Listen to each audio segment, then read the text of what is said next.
population, parce que cette maladie est mondiale. Nous ne sommes pas les seuls touchés. Beaucoup de Martiniquais, de Français, d'Anglais, d'Allemands l'ont. Et toutes les latinas ne sont pas touchées.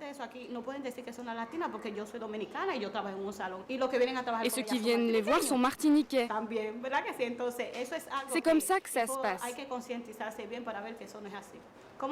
Je connais bien le milieu car je suis dans une association et à ce jour, je ne connais aucune dominicaine, cubaine ou vénézuélienne qui a le sida. La fréquence de l'infection dans cette population n'est pas si élevée que ça. Elle est un peu plus élevée que dans la population générale, mais elle n'est vraiment pas si élevée que ça. Les migrants en Martinique, c'est une population qui est pas du tout comparable à ce qu'on peut observer ni en Île-de-France, ni en Guyane, ni à Saint-Martin. C'est-à-dire qu'il y a peu de migration en Martinique, d'une manière générale. Souvent, les personnes, d'ailleurs, qui sont d'origine étrangère et donc qui sont suivies sont là depuis longtemps. Et donc, on ne peut pas dire que ça constitue un afflux et un problème important, en tout cas pour la Martinique. C'est bon ? Allez, merci beaucoup. Et on reste en contact. Continue ce que tu fais. C'est très important. Oui, merci.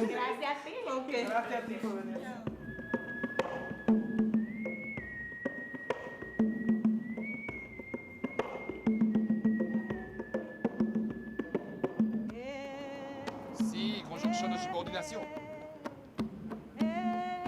Si, souffle nouveau d'une respiration. Si, approche vers un désir de consolation. Si, extraction de volume en perte de vitesse. Do, ré, mi, fa, sol, la, si. Note de musique. Mais en attendant, si. Il est montré du doigt. C'est qui la première personne? C'est moi. D'accord. On y va? Comment vous avez connu l'association? Comment vous avez su justement qu'on faisait le test rapide ici à Aide? C'est une amie qui a eu recours à vos services dernièrement, qui s'est fait dépister et qui m'a indiqué qu'il y avait désormais la possibilité de le faire ici. D'accord. Mais il faut savoir justement, le test rapide ne vous dit pas les autres IST. Le test rapide vous parle tout simplement du VIH. Il faut savoir qu'il faut faire aussi les autres IST. IST, ça veut dire quoi? Infection sexuellement transmissible. D'accord. Et en même temps, c'est pas que sexuellement, il faut savoir, il y a des IST aussi qu'on peut attraper sans aussi relations sexuelles, telles que aussi l'hépatite, etc. Et il est important quand même d'aller vers le CDHG Verne ou bien l'hôpital justement pour faire les autres dépistages. Je me suis dit que j'étais obligée d'être formée pour connaître l'outil. Et au début, j'avais quand même une peur après la formation qui est quand même complète. Et je n'étais pas préparée. Je m'étais dit à un moment, bon, je ne ferai jamais trop, je n'irai pas vraiment dépister les gens. Est-ce que je ne vais pas avoir peur? J'avais peur, en fait, quelque part. Si je découvre quelqu'un qui est séropositif, par exemple, comment vais-je réagir? On est là, le 5 mai. Alors, vous avez 5 avril qui vous fait 1 mois, 5 mars, 2 mois, 5 février, 3 mois. D'accord. Ces 3 mois-là ne sont pas pris en compte. Alors, le test va prendre en compte à partir de janvier. D'accord? Janvier, en même temps, ce qui est intéressant de faire le test rapide, au moins là, aujourd'hui, vous allez être sûr par rapport à votre passé, tout ce qui s'est passé dans votre vie il y a 10 ans, etc. La difficulté qu'il existe toujours sur ces tests rapides d'orientation diagnostique, c'est qu'ils n'ont pas encore la même fiabilité que les tests classiques quand on est infecté récemment. Si on est infecté depuis 6 mois, la fiabilité est excellente. Par contre, si on vient d'être infecté, si on est dans les 2, 3, 4, 5, 6 semaines qui suivent une infection, une prise de risque, eh bien, le virus est présent dans le corps, mais on n'a pas encore fabriqué les anticorps, qui sont des protéines qui vont réagir contre ce virus. Et c'est ces anticorps qu'on dose avec les tests. Eh bien, les tests rapides, parce que c'est des tests très simplifiés, ne permettent pas de détecter ces protéines quand elles sont en faible quantité. Est-ce qu'on fait le test? Est-ce qu'on continue? Est-ce que vous avez toujours envie de faire le test? Si, absolument, je suis venue pour ça.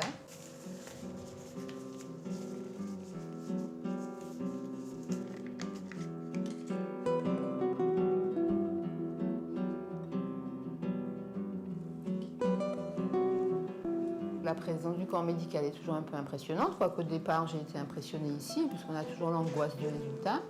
Mais c'est vrai qu'on est mis à l'aise, informé de façon informelle. Et puis surtout, ce que je trouve très intéressant, c'est la rapidité du résultat. Parce qu'à l'hôpital, je crois qu'il faut attendre au moins 15 jours. Bon, ben là, immédiatement, je repars avec mon résultat, quoi. Je vous remets le résultat du test, d'accord? Quand on fait du 3D, on ne cherche pas des personnes négatives, on cherche plutôt des personnes positives. En fait, aujourd'hui, je prends plaisir à dépister.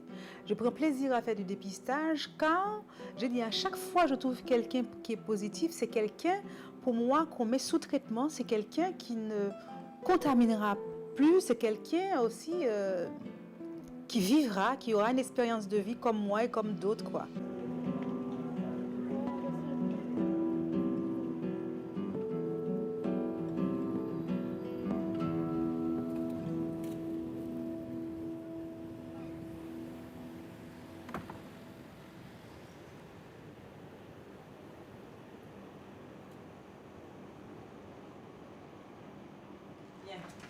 On va se mettre là.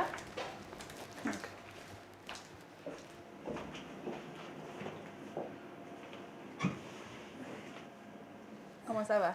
Ça va, Ça se passe bien? oui. Et ta santé, les médicaments, la prise de traitement, ça se passe bien? La santé, c'est entre les deux, la fatigue. Et par rapport à ça, ils ont fait un dosage de médicaments pour savoir si c'est dû aux médicaments ou savoir aussi si on change de traitement ou pas. Est-ce que tu te reposes suffisamment ou pas? Non, je dors presque pas le Tu dors soir. presque pas. Non. Tu fais des insomnies un petit peu? Un petit peu, je suis sur antidépresseur aussi. Donc on regarde un petit peu s'il y a interaction entre les deux traitements, quoi. Moi, je voulais juste te proposer justement un week-end santé. C'est un moment qui se passe avec les personnes autour d'une thématique. C'est un temps aussi de convivialité, c'est un temps aussi de travail, de détente.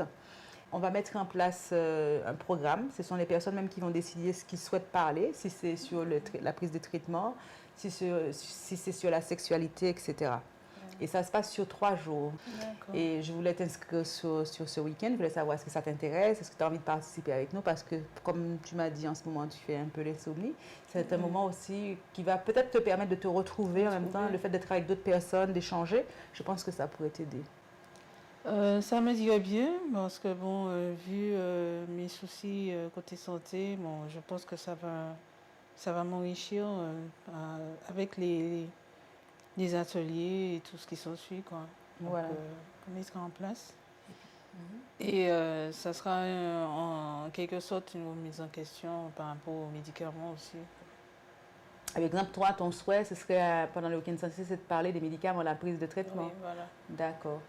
Et en plus, tu vas rencontrer d'autres personnes aussi. Le fait d'échanger avec les autres, peut-être vous allez comparer la prise de traitement, l'effet secondaire. Peut-être que ça peut être utile. Hein. Je pense que pour moi, c'est une bonne chose en tout cas de mettre en place cette action en tout cas. Ouais.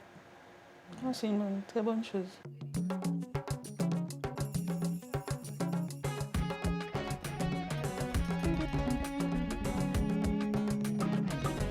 On va vers le prêcheur à la rencontre de Monsieur le maire, à la rencontre de Monsieur Nadeau. Je vais lui faire une proposition, la proposition de la campagne si j'étais séropositive. Moi, j'espère vraiment que l'ensemble des maires de Martinique accepteront vraiment de mettre cette campagne chez eux.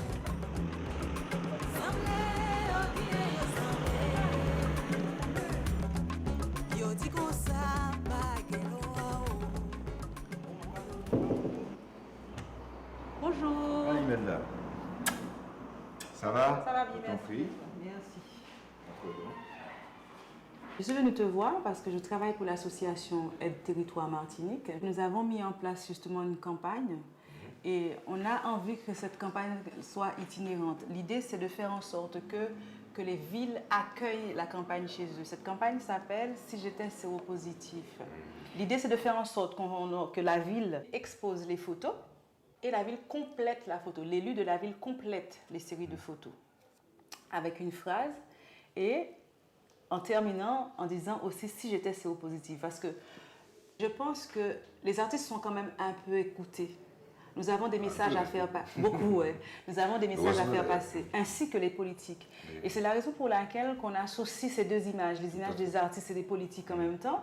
Et ma demande aujourd'hui, c'est que tu me prêtes ton visage pour compléter la campagne et en même temps aussi d'accepter d'exposer cette campagne dans ta mairie ou dans un lieu sur prêcheur. Donc moi, c'est volontiers que je te prêterai à la fois mon visage et qu'on mettra à ta disposition l'espace. Bon, je crois que tu as raison de dire qu'il faut que les gens qui sont, bon, en général, on va dire, écoutés, qu'on écoute le plus souvent, prennent très clairement position pour ça, par rapport à cette question qui me paraît essentielle. Là, nous avons justement une jeune maman, voilà, qui a accepté justement. Pensez-vous que mes enfants m'aimeraient autant si j'étais séropositif? J'avais vu d'ailleurs Ah, tu as vu il y avait un lien sur Internet. Oui, tout à fait. C'est moi qui ai mis ça sur le mur de... Il était supposé accepteriez-vous toujours de vous confier à moi? Elle est assistante sociale et c'est une femme engagée, c'est Mme Cyril Lamler. Et là, je vais te montrer les politiques, justement. Pour l'instant, on a commencé dans 2 villes. C'est la ville du Lamentin et la ville de Fort-de-France. Ah, d'accord. Et on va clôturer la campagne par une conférence débat « Vivre en Martinique avec le VIH ». D'accord. Allez, madame. Eh bien, merci pour beaucoup. tout. Hein. Okay. Et puis, de toute façon, on ne fait que commencer. J'ai commencé la musique à l'âge de 17 ans avec des groupes de quartier, etc.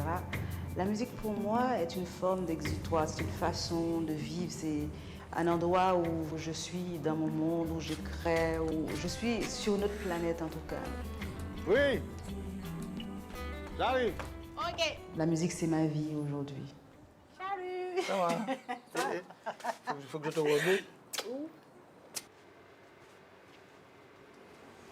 Tiens, on a de la lumière ici. Où est ça? Où vient l'acteur? Ah. Du travail supplémentaire. Ouais, travail supplémentaire. Heure supplémentaire. Voilà. Est-ce qu'il n'y a pas moyen, Jeff, de recaler les 2 trucs qu'on a fait en haut? Mais ça, il faut refaire. Ouais, ok, je vais refaire. On peut. Non, c'est pour toi, hein?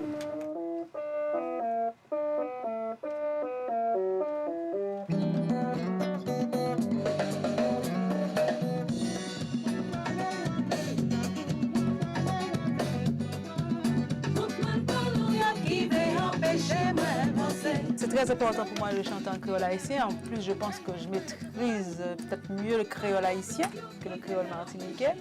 Et en même temps, ma musique, mon album, la couleur, c'est très roots, quoi. Je ne pouvais pas écrire cette chanson autrement qu'en créole haïtien. C'est pas complètement créole haïtien, si tu veux, il y a un mélange de créole martiniquais. En fait, dans ma tête, hein. Il y a un mélange de créole martiniquais. C'est mime, c'est quoi? Mais où j'ai qu'à comprendre. Ça fait plus d'un an qu'on travaille cet album parce qu'on n'arrivait pas à... Comment on dit ça en français? On a tous des horaires. On a des horaires différents, compliqués. Comme je travaille que la nuit et que Imelda travaille la journée, déjà il faut trouver... Il faut trouver le juste équilibre. Avec Ed, je n'arrive pas à trouver ce temps-là, justement, je crée le temps. Et là, quand je suis là, c'est mon monde, c'est moi. Là, je ne pense pas à Ed, là. Je pense qu'à moi, à ma musique et à l'autre moi, quoi, qui n'a rien à voir avec Ed. Mais sur ces belles paroles, on nous aille. C'est pas le tout de faire des interviews, hein.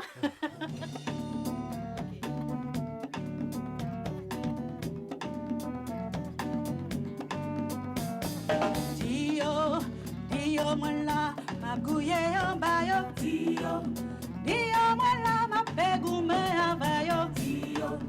Dio, pour moi, que littéralement moi. Dio, moi là, ma pité en bayo. Un bralé devant la croix, mon défense avec l'espoir. Pourquoi son qui veut empêcher moi de penser? Moi bralé devant baron, mon défense avec courage. Mon balade aux qui veut empêcher moi de penser.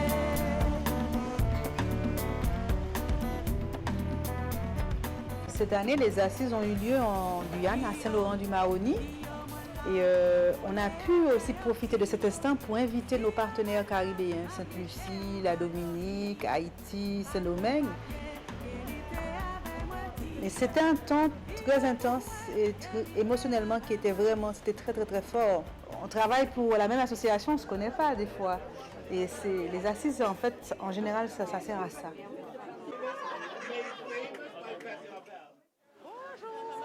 Ça va? Bien dormi? Oui, complètement. Grâce à Dieu. D'accord, et puis ça va, tu es contente d'être là? Bien sûr, pourquoi pas. D'accord. Là, à travers les assises, effectivement, j'ai pu rencontrer les autres collègues, voir aussi, essayer de faire en sorte de mettre du lien dans ce que nous faisons surtout. Parce que l'idée vraiment des assises, c'est de mettre les choses en lien. Et moi, je suis venue chercher quoi? Du lien, voir ce qui se passe, comment ça se passe en Guyane, voir aussi comment ça se passe à Saint-Martin, en Guadeloupe. Et essayer vraiment, parce que nous sommes dans la santé communautaire, essayer d'être uniforme, d'uniformiser les choses. Cette rencontre aussi me rassure, me reconforte et en même temps, ça me donne encore envie d'aller vers l'avant, ça me donne encore envie de travailler avec les personnes.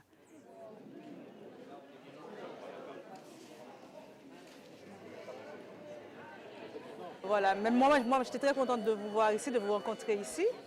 Et j'espère bientôt qu'on va se revoir, que ce soit sur Haïti ou Saint-Domingue, justement, parce qu'on a l'idée, justement, avec AIDE, l'association Territoire Martinique, justement, de partir en mission sur Haïti et de venir à votre rencontre pour comprendre, pour échanger et voir ce qu'on peut mettre en place ensemble, quoi. Au niveau des assises, j'ai eu la chance de rencontrer Esther Boussicot, qui est d'origine haïtienne, et John Waters, qui travaille à la République dominicaine. J'ai sauté sur l'occasion pour proposer à ces personnes, justement, de mettre en place un partenariat, que ce soit avec Haïti et la République dominicaine. Et parce que, de par mes origines, je trouve quand même c'était très important pour moi, étant que salarié de AIDE, étant que personne travaille à AIDE, de mettre en place des actions entre Haïti et la Martinique. Je pense que la collaboration entre les différents pays du Caraïbe est très important parce que finalement l'épidémie qu'on a dans le Caraïbe est très liée aux aspects culturels, historiques qu'on partage dans le Caraïbe comme région, dans toute la région. Donc je pense que nous on a beaucoup à apprendre du système français en termes des soins, des services de soins, des services pour les personnes qui vivent avec le VIH en termes de ceux qui veulent procréer. Et dans le Caraïbe anglais, espagnol, au niveau de la prévention dirigée par le milieu associatif, je pense qu'il y a des choses qu'on peut apprendre au Caraïbe français. Donc c'est une situation où les deux gagnent.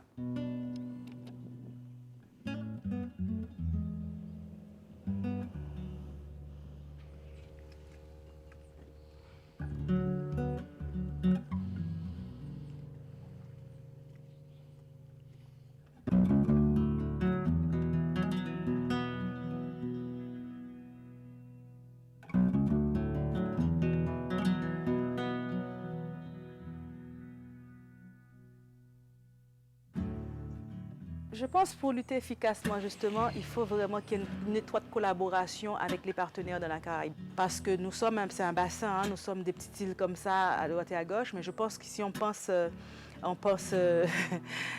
global pour agir local, je pense qu'on peut éradiquer le VIH, justement, vers les 2040, par exemple.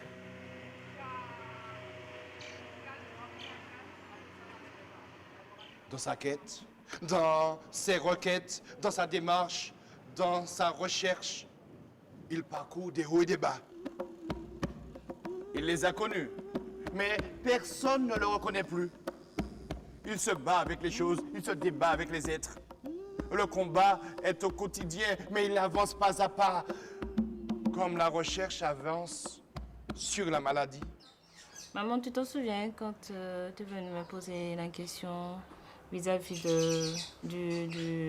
comment dire, c'est l'hépatite C ou l'hépatite B que tu m'avais dit? C'est-à-dire, au début, quand tu